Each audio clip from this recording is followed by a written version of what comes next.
అందరికీ praise the lord. యవనస్తులారా, ఈ వాక్యం మీకోసమే.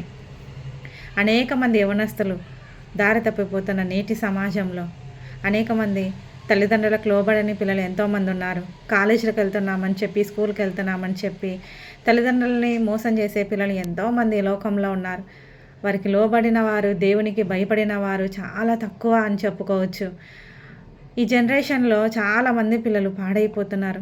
యవనస్తులారా, దేవుడు సెలవిస్తున్న వాక్యం ఏంటి తెలుసా? ప్రసంగి 11వ అధ్యాయం 9వ వచనంలో, యవ్వనుడా, నీ యవ్వన ముందు సంతోషపడము, నీ యవ్వన కాలం ముందు నీ హృదయము సంతుష్టిగా ఉండనిమ్ము, నీ కోరిక చొప్పునను నీ దృష్టి చొప్పునను ప్రవర్తింపు. అయితే వీటన్నిటిలో దేవుడు నీకు తీర్పు తీర్చునని నువ్వు తెలుసుకో అని వాక్యం సెలవిస్తుంది. ఎందుకంటే లేత వయస్సు నడిప్రాయము గతించిపోవును. అందుకే నీ హృదయంలో నుంచి వ్యాకులమును తొలగించుకొను, నీ దేహంను చెరుపు దానిని తొలగించుకొను అని వాక్యం సెలవిస్తుంది.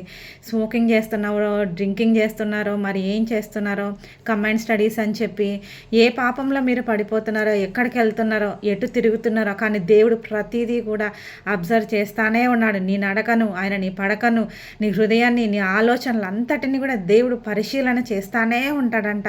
కానీ అన్నిటిని నువ్వు చేసే ప్రతి పనిని నీకు ఇష్టం వచ్చినట్టు చేయంటున్నాడు దేవుడు. కానీ నువ్వు తీర్పులోనికి వస్తావని దేవుడు జ్ఞాపకం చేస్తున్నాడు. దుర్దినములు రాకముందే, ఇప్పుడు వీటి యందు సంతోషము లేదనే సంవత్సరములు చెప్పుకునే సంవత్సరంలో రాకముందే అంట, నీ బాల్యకాలంలో ఎందే నీ సృష్టికర్తను నువ్వు స్మరణకు తెచ్చుకొను అని వాక్యం సెలవిస్తుంది. కాబట్టి జాగ్రత్తగా ఉంచుకొని, ప్రవర్తనను జాగ్రత్తగా ఉంచుకొని వాక్యం సెలవిస్తుంది.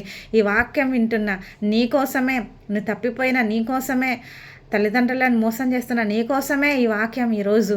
అయితే ప్రతి విషయంలో నీ ప్రవర్తనను ఆయన అధికారానికి నువ్వు ఒప్పుకునే విధంగా ఉండాలని ఈరోజు దేవుడు నీకు జ్ఞాపకం చేస్తున్నాడు.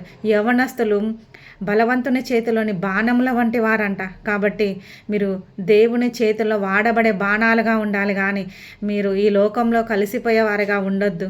దేవునికి మహిమ కలుగునుగాక. ఆమేన్.